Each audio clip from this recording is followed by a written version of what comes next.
Welcome back, everybody. I'm so glad that you're joining me again. Today we're going to do algebra, and the topic of this lesson then is the algebraic expressions. Now I want you to, these are just very basics, the basics of algebra, and perhaps it will be a good idea to save this lesson that you can easily go back if you say, oh, what was that again? What is that called again? You'll find this in this lesson, I hope. Okay.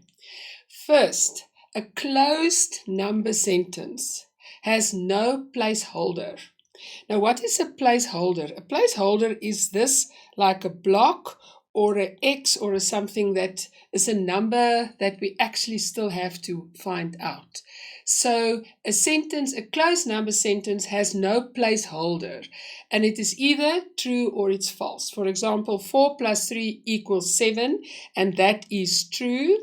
And 4 plus 3 equals 6, and that is definitely false. So that is a closed number sentence. An open number sentence has one or more placeholders and is neither true nor false, as the placeholders have not yet been replaced by numbers. Okay, like what x plus 3 equals 7, and we still have to establish what x is.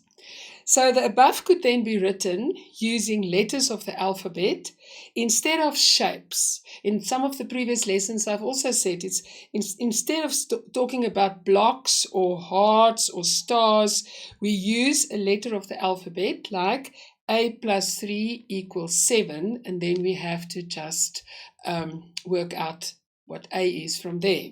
Cool.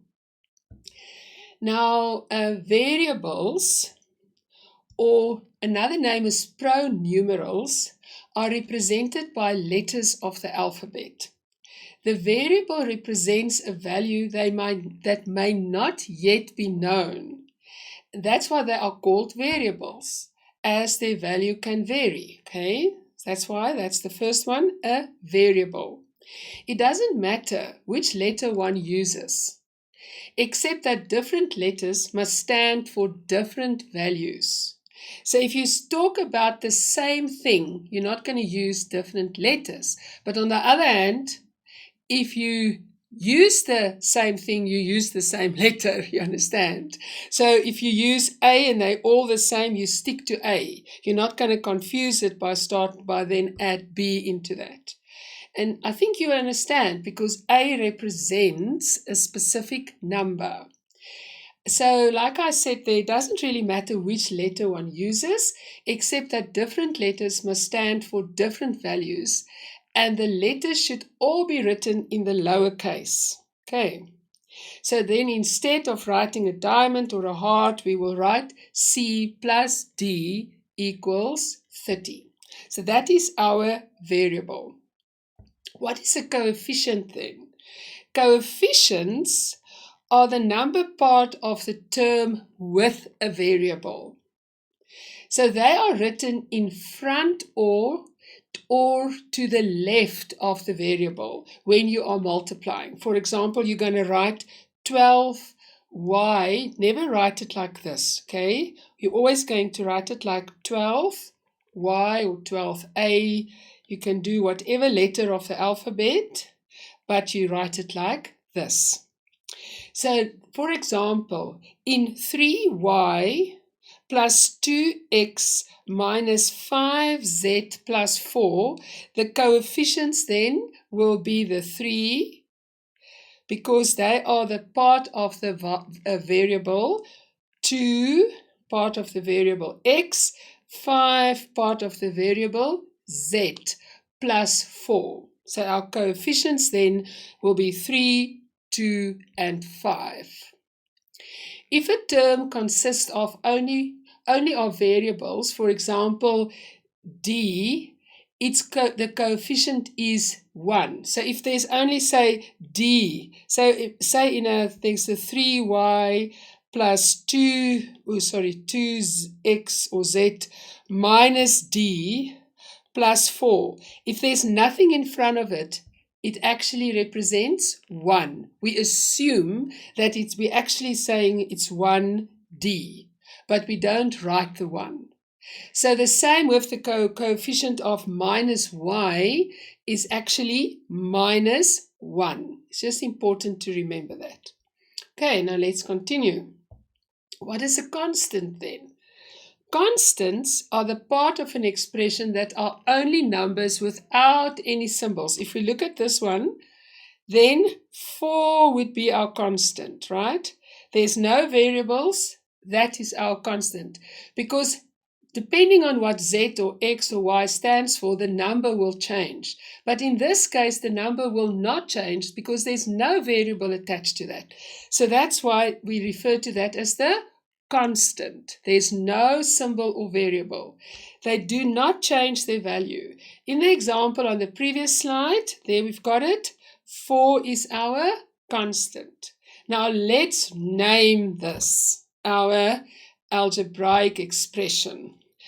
12y. So 12 will be our coefficient. Y will be our variable. Minus is our operational sign. It tells us what to do. Minus or plus. 5 is our constant. Okay. Now, what is a term? A term can consist of a number by itself, like a constant, or the product of a number and a pronumeral. Now, a pronumeral is another word for a coefficient and a variable. So like if you look at the previous example, 12y, it's another way to refer to that as a pronumeral. Or the product of 2 or more variables. That's all a term. So this, for example, 4 is a term. 5a is a coefficient in a variable, is a term. Minus 7q, 9xy, abc is a term. X plus 1 minus 4 is a term. Or b minus 9, that is a term. Anything inside a bracket is a single term. 4z plus 9. But if you put it separate, 4z plus 9 without the bracket, then these are two terms. Just remember that. Okay. Right. If the same number is used in each case, like I said earlier, then the same variable must be used. Take a number a and multiply it by 5, then take the same number a and multiply it by 2, then add the two products. So here, what this whole sentence is saying in words is actually 5a plus 2a. Because remember they said take the same number a, so that's why we cannot make this another variable. Take the same number a and multiply it by 2, then add the two products. That is a product, that is a product. You add the two, and that is your expression.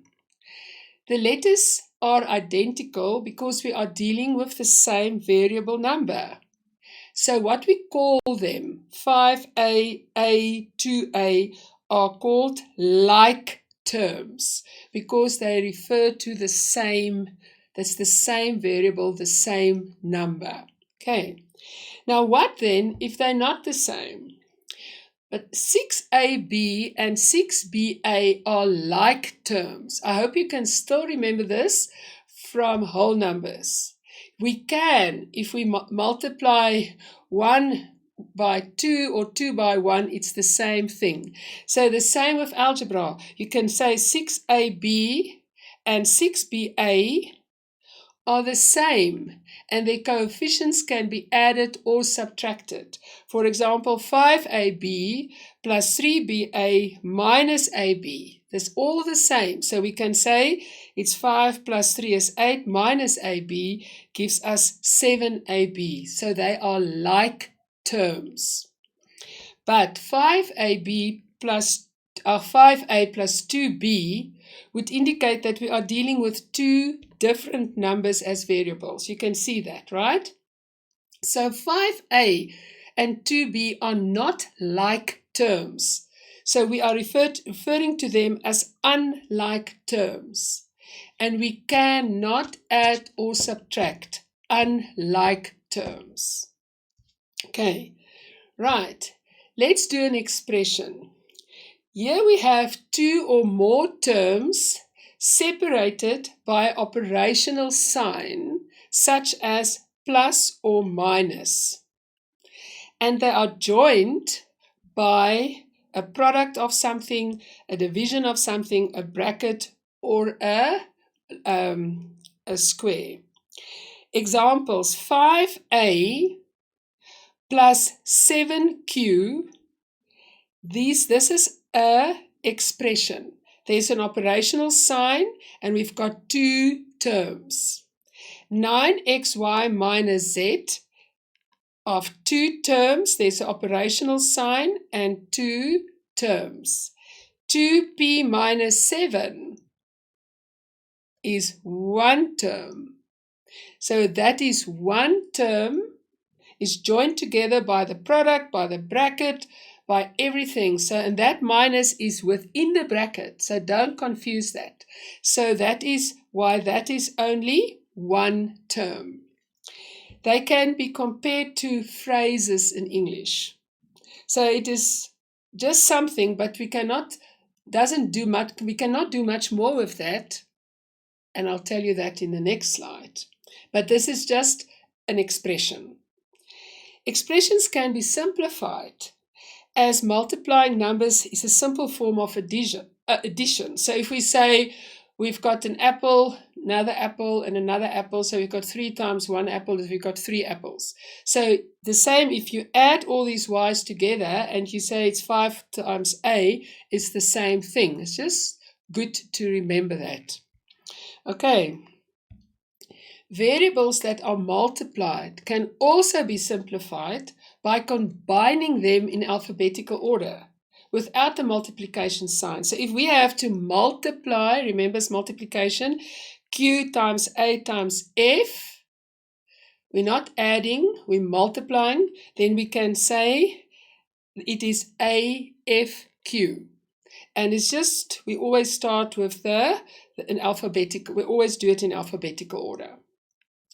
Now, if the variables are the same, we can simplify them by using their exponential form.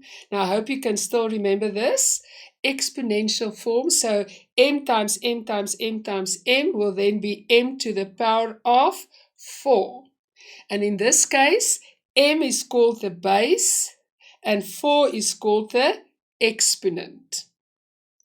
Now, the other form, so sometimes they give you a M4 and they say write that in its expanding form.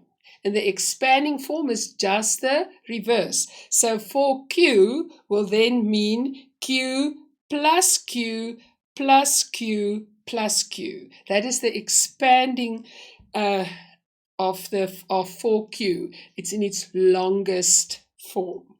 Okay, so these are like the basics, and in the next lesson we're going to use this to do some exciting stuff. I'm so glad you joined me. See you next time.